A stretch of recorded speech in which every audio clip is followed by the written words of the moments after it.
Do you know about this? It's kind of nuts. Um, we had people from outside of Alabama volunteer on this campaign, and they were so surprised by some of the stuff that goes on in Alabama politics. So straight ticket voting is at the top of your ballot. When you get your ballot, we don't require you to register as a Republican or a Democrat in Alabama. So nobody is like registered as a Republican or a Democrat. But when you get your ballot, it says, do you want to do straight ticket Democrat or straight ticket Republican at the top of the ballot? And you just fill in your bubble. And that means that you vote for every Republican or every Democrat on the entire ballot. You don't have to do it, but people have no idea. Like I went to a house party with these, like a huge number of attorneys. And you would think these like attorneys would be pretty well educated on the process. And I was talking about this and they were like, well, but you have to choose, don't you? And I said, no, they had no idea.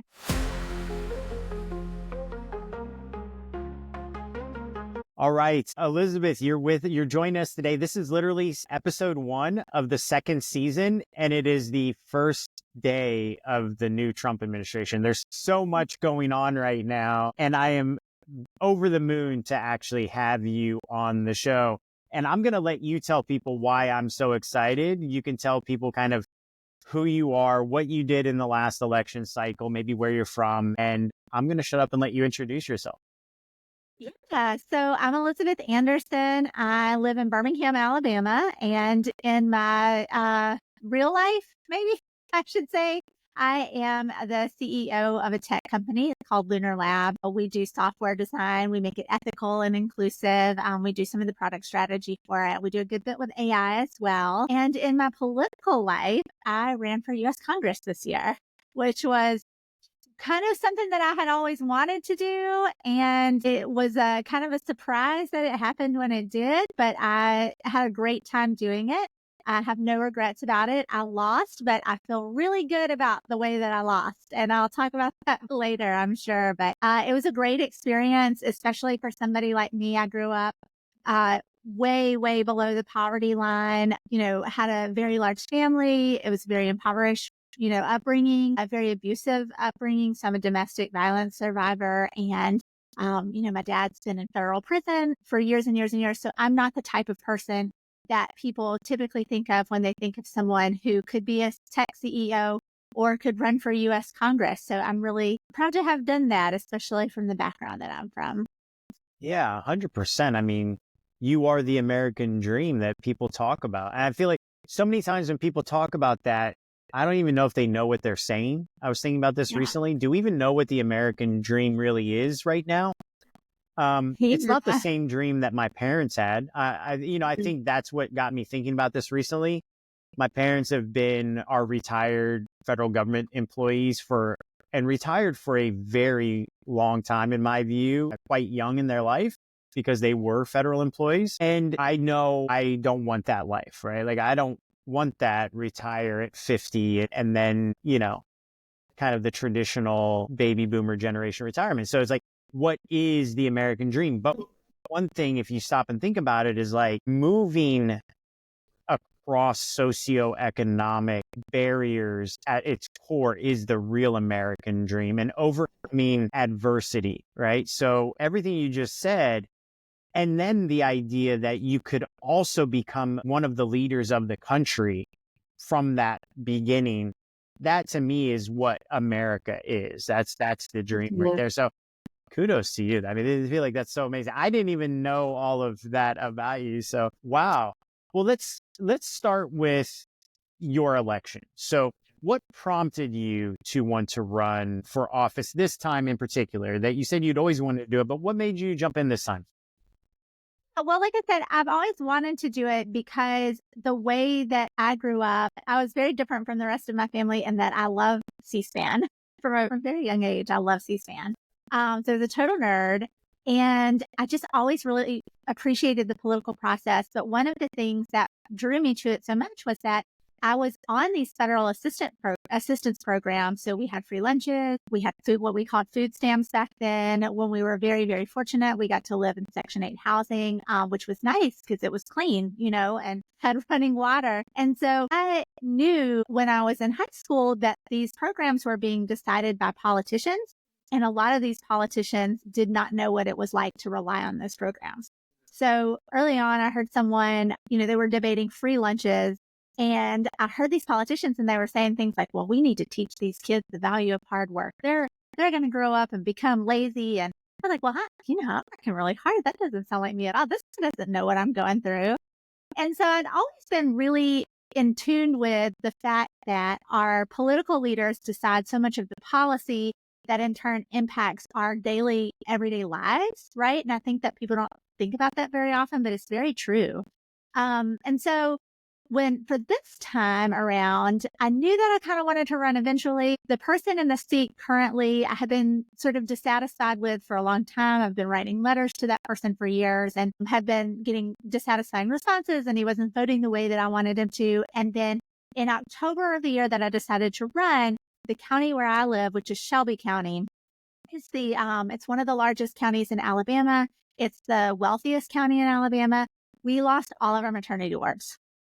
So we do not have currently today in Shelby County where I live, the wealthiest county in Alabama, we do not have a single maternity ward. So if you are going to have a baby, in this state has some of the highest maternal and infant mortality rates in the nation. They have significant problems with preterm births, low birth weight babies, and now we don't even have a maternity ward here. So people are driving, I think that the average, and it's been 3 months since I talked about this, but I think the average time for a woman in rural Alabama to get to a hospital when she's in labor is 70 minutes, which is outrageous. 7-0. As 7-0. someone who has never and will never have a child, that's from when you go into labor to when you deliver, what is the average amount of time that passes? Well, you don't go to the hospital right away when you immediately go into labor. You kind of wait. The hospital will kind of tell you when to come in when your contractions are a certain period apart. With my first baby, I was in labor for 22 hours, which was huge. It was a long time. We were at the hospital forever. With my second baby, it actually happened. We were hosting a football party at my house. Nice. Did Bama win? Sadly, no. Okay. My child now has a lifelong hatred of Ole Miss for that reason. Okay. So for that one, but I went into labor at halftime. By the time the game was over, I'd had a baby. But the hospital for me at that time was 15 minutes away. And when I got there, I was having the baby. Mm-hmm. If I hadn't had a 70-minute drive, she would have been born in the car. Mm-hmm. So, I mean, that's an extraordinarily long time when you are in labor and you don't know when the baby's. Right. So this is a really long time. And so we had just lost all of our maternity wards. We had a lot of other stuff going on in Alabama because maternal health care is a huge, huge issue for me. And on the qualifying deadline, which was November 10th, I think, of that year, a friend of mine called me up and she was like, hey, you're always talking about how you want to run for office. Nobody has run against this guy forever. And he's out here voting down, bills that would support maternal health care at the federal level or bills that would support rural hospitals in Alabama. So you want to run? And I was like, I don't know, man, that's right now I have to decide today, And then she was like, well, if I could round up some friends to cover your qualifying fees, will you do it? Qualifying fees like $3,800.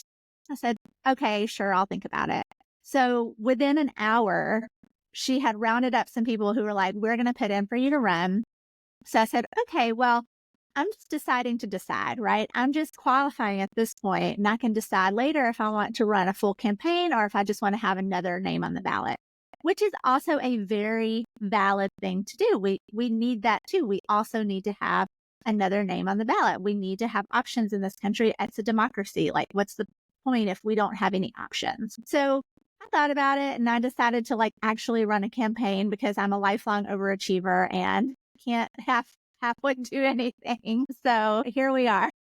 So months later, I guess we're now a little over a year later, I fully ran for U.S. Congress while running a business and being a mom. It's been a wild year. I feel like probably gonna get some hate mail from dudes out there, but I feel like only women have resumes like that. Like, I was the CEO and I ran for Congress. Oh, and by the way, you have two kids, right? You have two children. Yeah. And by the way, I was raising my kids full time. Only women have these resumes where they like literally can do everything at the same time and do them all perfectly. I wish I had more time because it was such a crazy year. Not only did I do that, I organized 2 conferences during all of this. I read like 74 books and I made every scrap of clothing that my children wear. So I've been a little busy and I have been using the last month or so to just get all the naps in. I feel like now you're just bragging with all of that. You come on. Finally, I have more time to do all of it. Well, so let me ask you a question. So you start off by saying you didn't win the election, but you were happy with how you ran. What were some of the key takeaways, on the experience, seeing, I think people, having been one of these people, maybe not everyone is this way, but I think Americans behave in this way where we don't actively participate in politics. We think voting is like the beginning and the end of political participation for the most part. Maybe wearing like our favorite player's jersey. I have to refer to it as a sport given Fantasy Elect, but we might like rep our colors or like our favorite players or whatever, but basically our political participation begins and ends at voting, and that's not even every eligible voter.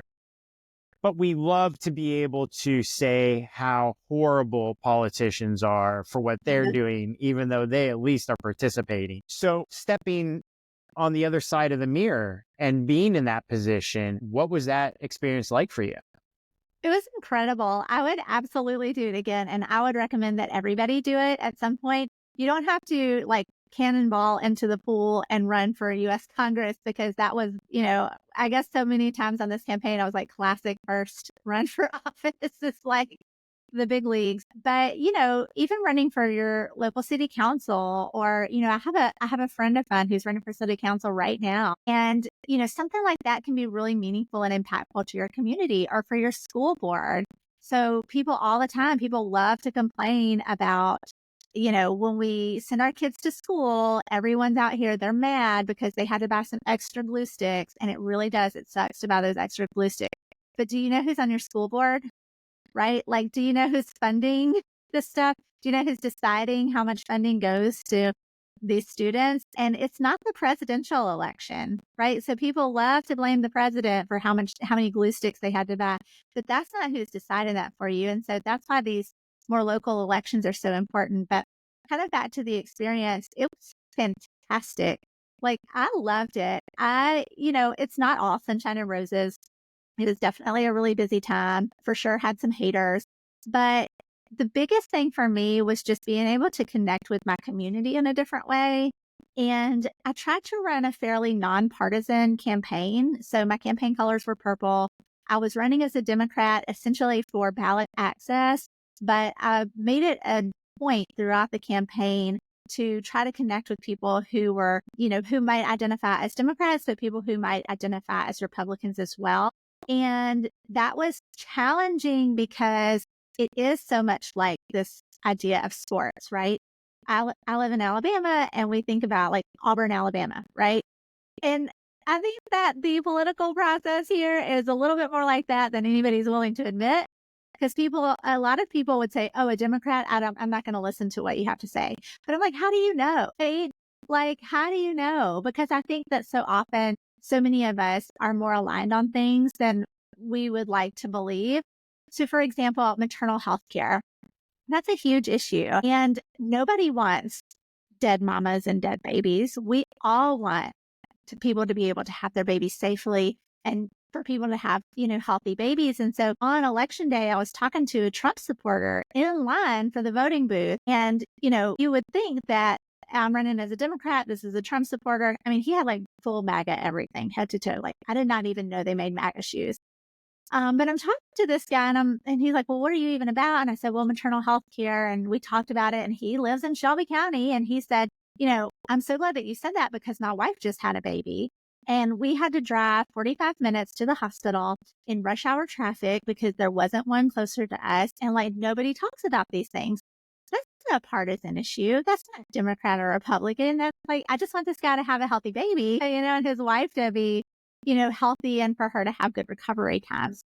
So when we kind of got down to it like that, I think that the overwhelming experience was really positive, and just being able to chat with people and understand what people in my community care about and engage with people in my community and listen to people, and also feel like we had a hopeful path forward, right? Which we have not always felt like we've had in Alabama. Yeah, I think that's really interesting. I mean, I think you and I have spoken previously, and maybe you want to share, like, what was the kind of electoral outcome traditionally in your district and then during your race? So what did that look like? Oh man. So Alabama has a real problem where we just do not run people in elections. We've just sort of decided that Alabama is 100% Republican, and so we don't bother here. I don't think that anybody is going to be surprised to hear me say that the Democratic Party here in Alabama has some major issues. I'd say it to their face, like they're aware, they know it too. So they don't run anybody. They didn't recruit me to do it. They didn't recruit anybody. Nobody was going to run for this seat, right? Unless I stepped up and did it.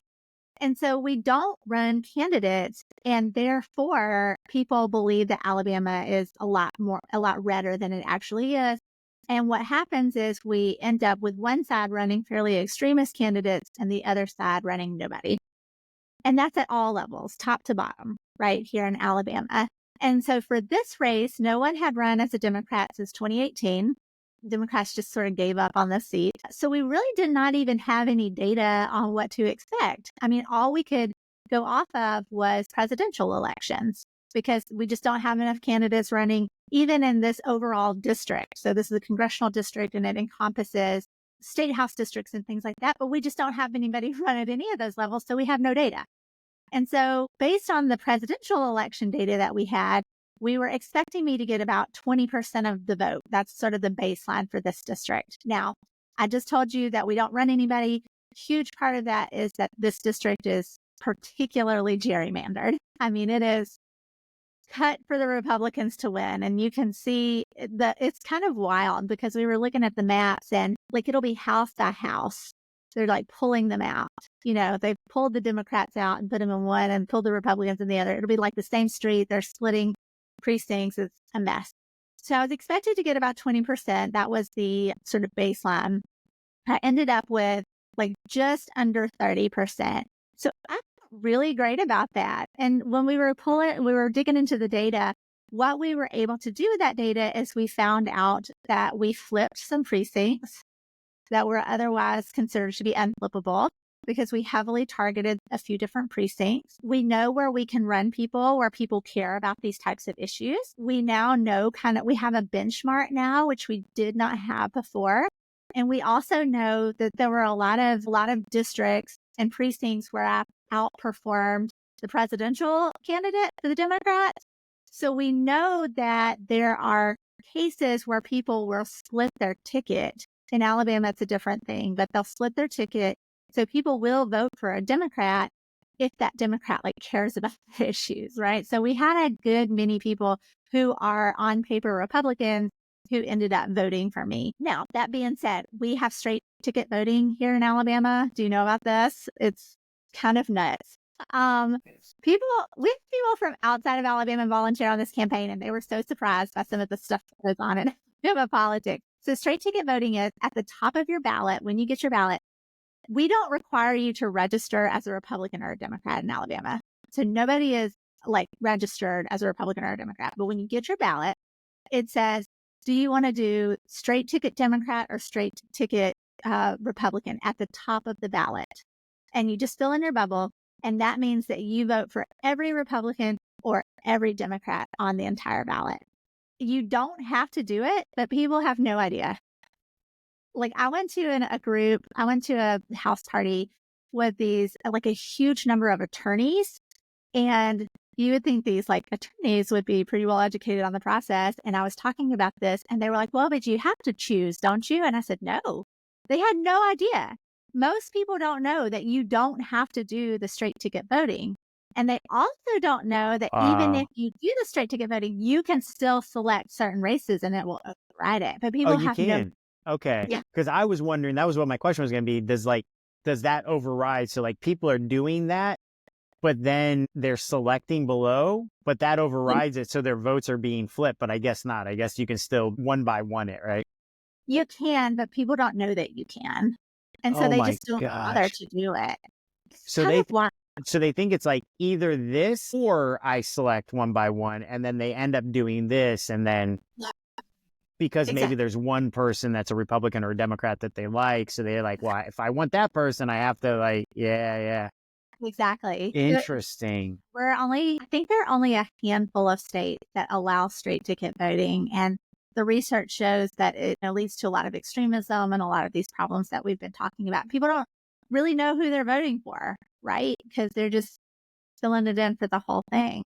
Yeah, that's an interesting. So, wow, again, more kudos to you. You are classic overachiever. You know, you outperform the district. At the same time, you're making your kids clothes. Yeah. Oh, I was going to say another thing. We ended up being able to get more votes than any Democrat since 1992 in this district, Oh, which was wow. great. And I felt really good about that. And the other piece of it too is that not only were we able to collect some data so that we have a better sense of like how we can run people in this district, but also we built an infrastructure that did not exist before. So there was no donor infrastructure. There was no volunteer infrastructure. Like we had to build that from the ground up. Like when I started, I didn't have a previous candidate who was like, call these people, like here are some people who might be interested in your campaign. No, we built it from scratch, which was nuts. It sounds to me, I mean, are you thinking about maybe like state party chair for the Democrats or something? I mean, it seems like what is needed the infrastructure wasn't there. So what is needed is somebody that can come in and build the infrastructure of donor lists and all of these like grassroots, ground game things and stuff and having already gotten that in motion, it seems like you'd be a great party chair for the state. If anybody's listening from, Democrats of Alabama, I think we found your party chair. Is that something you'd be interested in? Are you interested in the party politics, or is that something that doesn't really interest you as much? You'd rather the kind of the retail politics of your actual constituents rather than the party? Well, first of all, thank you so much. Yeah, you're welcome. But there's a lot that I feel like that's a whole other a whole other podcast is state politics in Yeah. Alabama. It's really messy. So throughout the campaign, people would ask me like, what's going on with the Democratic Party? And I always told everybody the same thing. I'd say, that's none of my business. I stay out of it. Good. Like I'm not, there's a whole bunch of people who are trying a whole bunch of different things. There's a lot going on in there and I tend to stay out of that, but I have thought about maybe forming like a PAC to help candidates so that we could get candidates off with a good start and say, here are your materials. Here's kind of your donor base. Here's your volunteer base. Here's who you need to call. These are the people that you need to talk to right away, because there wasn't like there's not an instruction manual. I'm sure that in other places they give you a little bit more support, but for me, I came out of nowhere. I started from scratch. We had to build all this infrastructure that didn't exist. And it would be great if we gave people some of that stuff. And I think that we could achieve that through something like a PAC. But, I am always willing to, if anybody out there is thinking about running in Alabama or a super red district or something like that, I am very welcome to having a conversation and just giving people like hot tips or something, because I want people to be successful in that. And it really Yeah. does suck to have to rebuild it, to build it from nothing. And I don't want that for everybody. Yeah. Well, I feel like I know so much more about you now, and I think everybody kind of understands who you are. Let's get a little bit on like the inside baseball, and we can look at your race first. So, was the maternal kind of like infant and maternal mortality and the removal of these hospital wards, delivery wards, was that your core message throughout? Right. Okay. Yes, it was. In fact, we ended up doing a really successful fundraiser because we had so much of it was about reproductive rights and letting people choose whatever option that they want for themselves. And so we ended up having these necklaces that were shaped like an IUD, and we sold those as a really successful fundraiser. It Oh, helped us raise interesting. funds for the campaign. But that was kind of the core issue. And we ended up having a lot of women voters. specifically because of that. And I think the majority of our donors were women. So, I mean, it was a huge issue here just because it's a major problem in Alabama, but also it's a problem that not everybody knows about here. So just being able to go and talk about that issue in front of different audiences, like people had no idea that we did not have a maternity ward in Shelby County. They had no idea. So there are 8 counties in District 6 where I ran. 6 of them are considered to be either maternal health care deserts or have limited access to maternal health care. And like people did not know that. They had no idea. And was it Alabama where the Supreme Court judge struck down IVF. IVF, right? Yeah. It was a huge issue here. Right. I guess, there's an element of what we talk about here where it's the policy is one aspect, but ultimately we really look at the politics of it and how do you win elections, right? And channeling my co-host Chris, who can't join us, by the way, he's in LA, so he's been able to. He's fine because of the fires, but he will be with us in the next show. But channeling him, he as a political consultant for like 40 years or more now, his thing is like 80-20 policies. So you run on 80-20 questions where 80% of the people agree with it and 20% don't. And I will say I am neither a Democrat nor Republican, but living in Texas and watching for the last several cycles, Democrats running in the state of Texas, which is a red state, there is a mismatch between those 80-20s and and Democrats wanting to stand on principle, right? And they would rather lose on principle than win and then pass the law that they want to do. So the primary one would be Beto O'Rourke. So I've watched him run for governor and for senator. And the one I tell people, I was actually at a Colin Allred event. And before the event, I was talking to supporters of Colin Allred. And I was like, listen, I felt like Beto was going to lose the moment he started talking about guns, because that's not in Texas. Like you repeat back to the voters what they care about, not what you care about. So I use all of that as a preface to say, do you feel like reproductive rights was an 80-20 position for you in your district? Or not? Or like, and if not, or if so, what are some other 80-20 things in your district that voters care about? That's such an interesting question. And it makes me think of an event that I went to, and somebody asked me, they said, how do you tailor your message for different audiences? Like, how are you changing what you say when you talk to different groups of people? And I sat there and I thought about it for a minute and said, well, I'm not, right? Like, I don't do that. I don't know if that's good political philosophy. I don't know if that's good politically to do or not, but I never changed my message at all. I said the same thing to everybody that I talked to, because I think that so many of these issues are things that are just so like baseline obvious that we all care about. Like everybody wants our kids to have a good education. Who's going to disagree with that? Like, is that really that radical? I think that the way that we do it we might have some disagreements on that. But at the end of the day, we're all out here talking about what we're talking about is making sure that our kids have good education and that they live when they go to school. And then we can sort out how we are going to actually achieve that. But the baseline is that we all care about our kids. We all care about women in our community being able to, have access to high quality maternal health care. These are not things that I feel like are like up for debate, even like who's going to disagree, And then when you think about things like guns, it was so funny with this entire campaign when we were having the gun conversation, because I am a gun owner myself. Like I have an AR-15. I think I might have showed you a picture of it.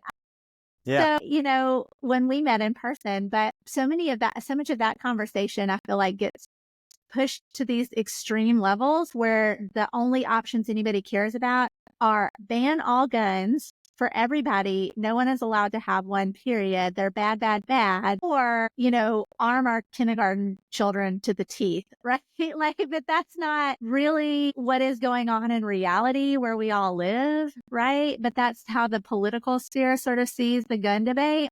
Right. And so, but in reality, most of us are in favor of some sort of common sense gun regulation. And I think that most Republicans are in favor of, when you say things like, do we believe in the Second Amendment? Most conservatives are going to say, yeah, we love the Second Amendment. But when you say, should someone with a mental illness who has violent tendencies be able to access a gun, it's a little less gung-ho. Right. Even for conservatives, they're saying, well, no, of course not. Well, we can all agree on that, right? Like, we all sort of agree on these things. And so the reason I said it kind of made me think back to, like, how do we change the messaging is I personally don't think that we do change the messaging. I think that what we need to do is find our sort of common ground where we can all agree and then work outwards from there, which is maybe a different way of thinking about things and is maybe a little bit more closely aligned to my work in tech, right? Maybe that's where I developed that idea. Yeah, I mean, I see that. Again, I think, our position on the show has been, and we looked at this after, leading up to the election and even after, is like, in some ways, I think Democrats have, in a very interesting way, both sides have kind of misplayed the reproductive freedom argument, according to Chris, and I think he's got a point here. Republicans chose a very unpopular thing to do for a very narrow group of the population. And Democrats now have successfully gotten reproductive freedom enshrined in law in many states, including Kansas, which shocked many people. Mm-hmm. So they've now removed the need for me to vote for a Democrat to protect that right, because I already took that into my own hands, right? So I think that's the point, is that we do, I think, agree on policies most of the time. If you take away a Democrat or Republican or who said what, if you just ask people about policies, overwhelming majorities of people agree. But that, I think here on this show, we would say that doesn't win an election. Yeah. Because Beto O'Rourke, I think, proved this out, is that even after Uvalde, he couldn't win on that issue because nobody wants to talk about that issue. It's not an 80-20. Your narrow base does. His 20% does. But 20% will always lose to 80% in a Democratic vote, right? So I think that's where part of the question comes from, is like, I guess maybe another way of saying this is, if you were to take a step back and look at your district as a whole, just if you were to say, thinking about to run again, are there some 80-20 positions that you think are important for your district that anybody running could run on? It's funny with Alabama politics because I think that people are not necessarily voting on issues here. I think there's a whole lot of, I'm going to vote for someone because they have an R next to their name. And that's my team, right? And again, and this is so horrible to say, this is the one I'm going to get the hate mail for. Nobody wants to hear it and nobody wants to talk about it. But it is like Alabama Auburn, right? It is like you pick your team and that's just who you vote for every single time. And it honestly doesn't matter what they do. So for my election, this was absolutely wild. But so the guy that I was running against, his name is Gary Palmer. He lives like less than a mile from me. He lives in the next neighborhood over from me. And so we have the same polling location. People do not know who this man is. When I was out doing campaigning, people would come up and they would say, they'd say, who are you running against? And I'd say, Gary Palmer. And they would say, well, who is that even? Like, they don't know him at all. At all. So we go to the polling location on election day, and he made this big fuss about how he was going to go vote in a garbage truck. It was the whole thing. That was all on the internet, right? So he's going on and on about on the internet about he's going to go vote in this garbage truck, whatever. So he pulls up in his garbage truck. Nobody knew who he was. He was in and out of there. He wasn't in and out. I mean, we waited for 2 hours to vote. Don't get me started on that. Right. But he went in and voted. Nobody knew who he was. Like, nobody was like stopping him, was like, oh, Mr. Palmer, whatever. When I got there, people knew who I was. That's insane, Elizabeth. That's Yeah. crazy. That would have been an interesting like digital advertising campaign or something if you did like a series of images and it's like, can you pick out which one of these is your your Yeah. representative? And if you can't, it's because XYZ, and you do some sort of negative thing on if you were so That inclined would to be do really, negative advertising. it was just wild because I would say to people, I would say, "Who do you know who your representative is?" And they would say, "Tommy Tuberville." Nope. KIV. And I'd say, no, no. And so Gary Palmer, which was kind of one of the reasons I wanted to run in this district. Like I said, I've been so dissatisfied over the years that he really benefits from sort of flying over the radar. So he's really extremist. He does things like he votes against birth control. I mean, like he votes in these very extreme positions. And people have no idea. They don't know what he's voting for. They don't even know who he is. And so he got there on election day and like nobody knew who he was. I ended up going over and shaking his hand. It was actually really funny. He was like terrified. We have a great video of it. But he was That's so awesome. sure that someone was speaking to him. But If you yeah, share that video, I will edit it into this, and that would I be will send it. amazing. I will send it. It was kind of but it was, he benefits from just flying under the radar. So it wasn't like people were going to the polls and being like, man, I love Gary Palmer and I just really want to see him stay in office so he can keep voting on these issues that I care about. Because really nobody knows what his issues are.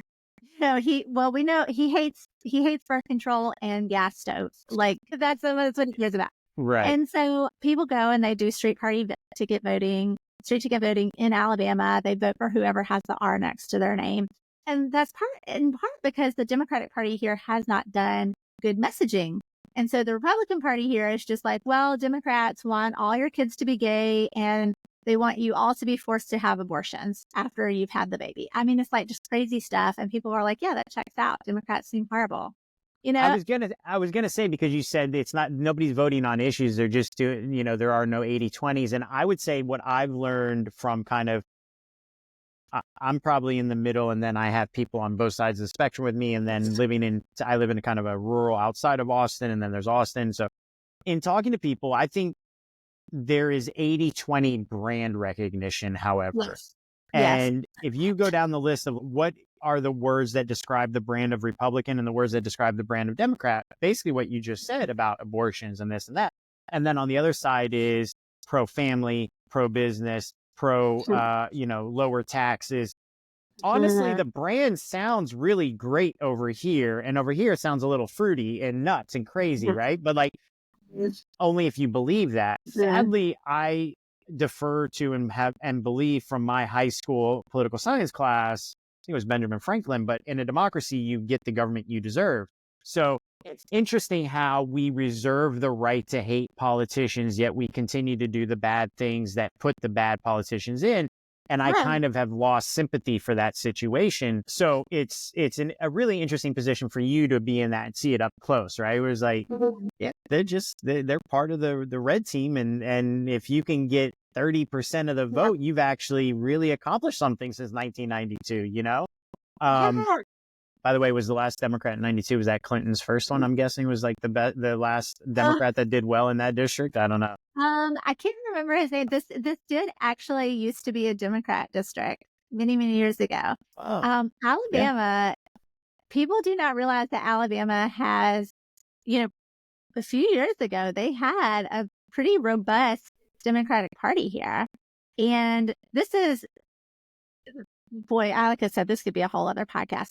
But we've had a Democratic governor like fairly recently, right? Don Siegelman actually helped me on my campaign some. Like he was putting out signs for us, but he was our Democratic governor. And we've had Democrats in office here, but we also unfortunately had a lot of corruption with those Democrats. And so it kind of, tarnished the brand image for the rest of us. But, it's not that Democrats don't exist in Alabama. They're out there. And it's just that our party is kind of broken. But I say not just Democrats, but progressives, which is kind of a different category to me. There are for sure. We had a hard time with our data collection because people here, since we don't have to register as Democrat or Republican, you can vote in either primary. And so we can see voting data and we can see that people voted in the Republican or the Democratic primary, but a lot of progressives actually vote in the Republican primary because we don't run Democrat. And so they want to have more say in who is going to be their elected representatives. And so they do that by voting in the primary. So Alabama gets this bad rap for being like 100% red. And that is absolutely not true at all. And I think it really does the people of Alabama a disservice to assume that everybody in the state believes one way or the other. And what it means on a national level is that people just write us off. I could not get national funding from national PACs for my campaign because they were like, we don't care about Alabama. I mean, organizations that specifically state that their main mission is to get people elected in red states would not support Alabama campaigns and straight up told me that they do not support any campaigns in Alabama because it's too red. I mean, it's wild. And so I'm like, look at all of the people that you are leaving behind when we have that attitude. And when people say things like, oh, well, who cares about Alabama? We should just kick them out of the union or, but like, what about the people who are good people who live here? And then even going back to what I was saying earlier, even if you are like writing us all off, you're writing off a lot of progressives, but you're also writing off a lot of conservatives who are good people, right? Like I have these neighbors who are genuinely wonderful people. They vote differently than I do, but I want good things for them too, right? I want them to have access to high quality education and maternal health care and healthcare in general. And I want them to have good jobs and good lives and have better economic outcomes. I want that for everybody in our state, not just one side. Well, I certainly think you're very convincing with that pitch. I mean, I don't know. I would have voted for you if I was in the, what district is that in Alabama? What's that? District 6. If I was in District 6, I would have voted for you. Well, let's shift gears a little bit and get into less of the focus on you and use your political insider knowledge as a candidate to talk about where we currently sit and get a little bit into I don't think we talk about juicy stuff. This isn't like the National Enquirer, but let's get into like some of the very interesting things that are happening in the space. I'm going to throw out a few things that I think, and you tell me where I'm wrong or where I'm right or where you agree or disagree. And if it's something that you don't want to comment on, you let me know. Okay. So your point about not being able to get help from Democratic institutions, they would say they don't care about Alabama and we don't even need to be part of the union. I totally buy that. And I think this is the number one problem with the party, the Democratic Party, is that it is too controlled by New York and California. Mm-hmm. And they have completely lost the sauce on what it takes to win a national election and what it takes to win and hold power in the United States. What we covered after the election is if you look at the biggest moves to the right in different states in the presidential election, California, New York, and New Jersey were some of the biggest moves to the right by double digits. In some places, close to 20% move to the right, a 20-point move to the right. So this is happening because there is this elitist view that people in the South are the ones that are supporting Trump, when if you look at it, the movement to the right, numbers wise, it's actually people in like AOC's district. And AOC is somebody that I really like. And she was smart enough to ask her constituents, if you voted for me and voted for Trump, why? And that is enlightening about what you run on and what people think about you as your brand, right? Yeah. So I'll end also by saying this. It displays itself also in where the presidential conventions are held. When I was in Chicago this year, I said to anybody that would listen, it's a mistake to have it in Chicago. This is a blue city. This is ridiculous. It should be in Dallas, or it should be in Houston, or it should be in Arizona. Anywhere that hosts a football game, a Super Bowl, can host a convention, right? Put it in New Orleans. Put it in a red state, preferably a red city. Plant your flag and say, here we are, and welcome people. But my question to you then is, do you disagree with any of that? And how do you see any indication that the party, which I know you don't focus on, you said that's not what I care about, but to win in elections in the United States, you do have to be in a party politics, right? So do you see any indicators that the party is going to change any of that? No, it was funny during the campaign. A few people had asked me, oh, are you just controlled by the Democratic Party? And it was like actually so funny because I was like, they don't even know what I'm doing over here. Like, I could say anything and they would have no idea. And so it's not like I personally did not have the experience that there was this sort of top-down messaging which I do get the sense that Republicans are very good at, right? They like are in lockstep and they are very good at using the same messaging top to bottom. Like everybody's on the same issues, and the Democrats are not as good at that, right? I think another problem with the Democrats is that there's a lot of purity politics that go on with the Democrats. So if you could be 99.99% in agreement with a Democrat, but that 0.01% that you're not in agreement, you're like, well, I'm writing them off. I will never vote for them. And I'm like, what are you talking about? I think that also in this country, going back to kind of the 80-20 thing we were talking about earlier, I think that the progressives in general, but also Democrats, don't do a good job of finding the issues that most people care about. And so they sometimes will get caught up on like these very specific individual issues instead of trying to be like more broadly in tune with what people want. And I'm not saying dilute the message, because I would never say that. I would never say that we need to dilute the message. And I would never say, I always say stick to your principles and do what is right and do what is going to have the best outcomes for your constituents. But that also has to look like communicating that in a good way to the constituents so that they understand and that we're all on the same page together, as opposed to just hammering people with something that is not necessarily like what they necessarily are in tune with and care about. And so said all that to say that I do think that Democrats need to do a better job of talking in a way that people can hear it. So there's this really great Buddhist monk. I really love his writing. He's passed away a few years ago, but his name is Thich Nhat Hanh. And he had this great book, and a part of that book said, tell people the truth in the way that they're prepared to hear it, which is you have to talk to people and like understand where they're coming from in order to be able to communicate with them effectively. And I don't think that the Democrats or progressives do a good job with that every time. We get so caught up on these, buzzwords and jargon words and specific policy choices instead of things like, hey, I care about you and I want you to have good health care.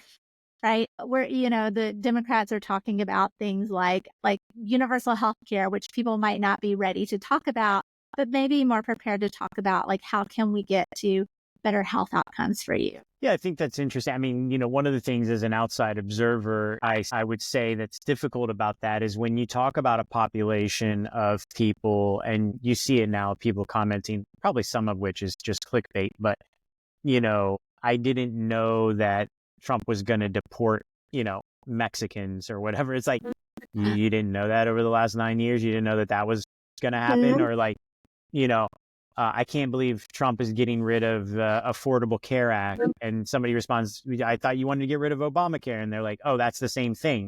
Yeah. So it's like, if you don't know that, how do you message to them? And that's kind of what my point would be is like, I think you actually are coming at it and saying something really interesting, which is, let's not talk about what the policy decisions are going to be.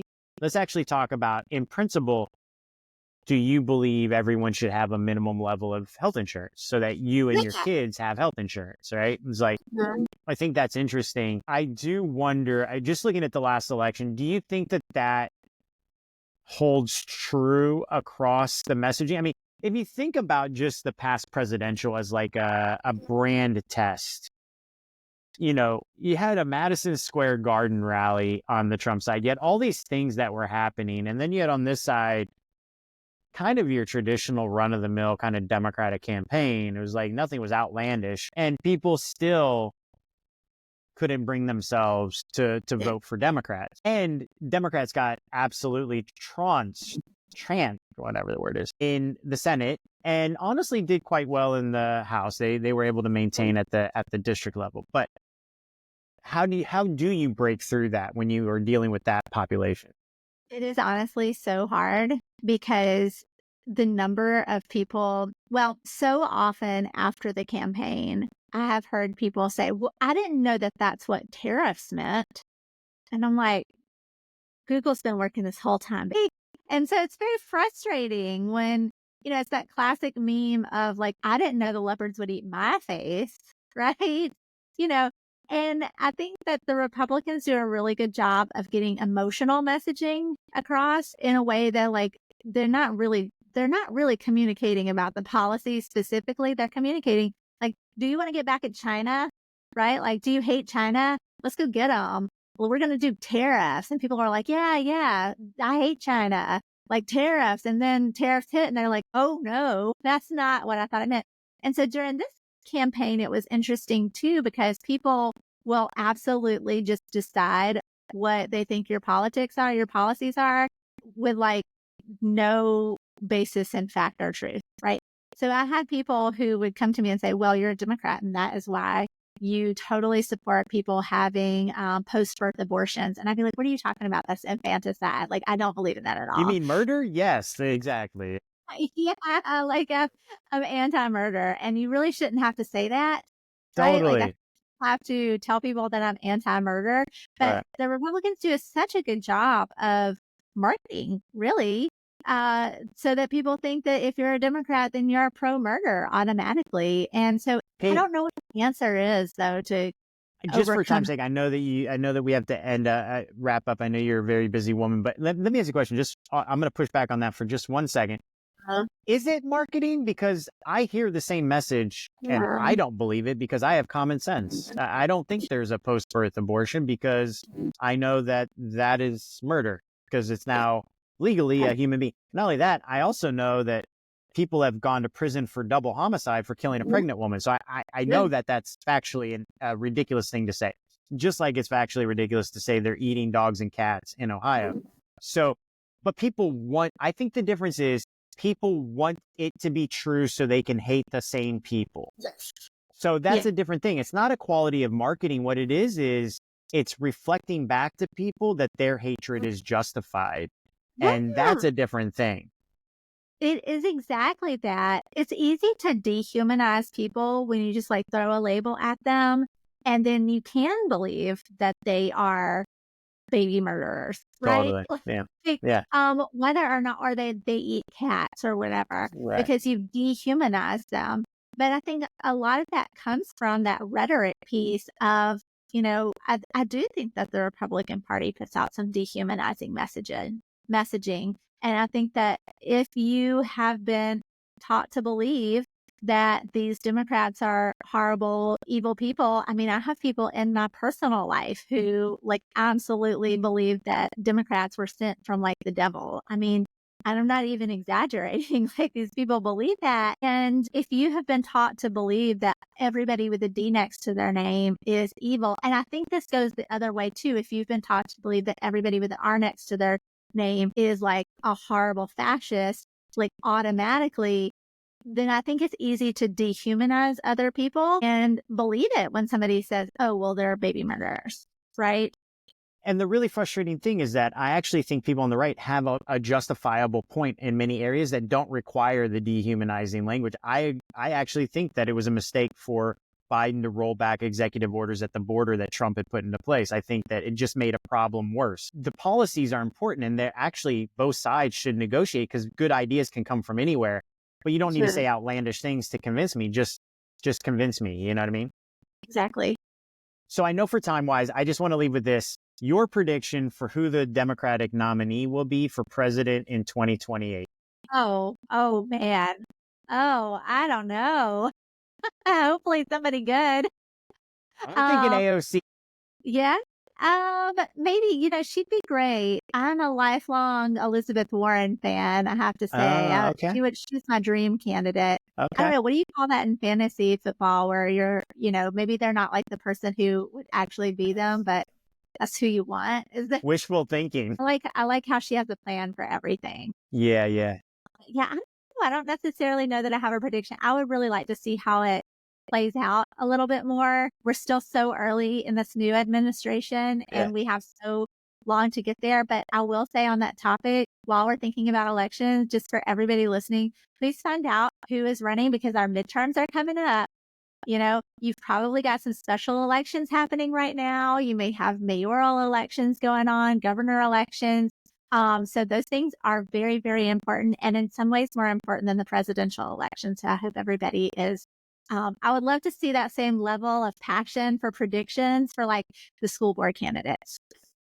That's what we're going for, Fantasy Elect. We're going to turn every Um, single one of those into something that you can follow along and you have a fantasy team and it matters to you, right? And to your point, I would say that we have contests coming up for the seats that are special elections, that people that resigned to join the Trump administration and others, right? So what about prediction on the House in 2026? Do you think it'll flip back to the Democrats?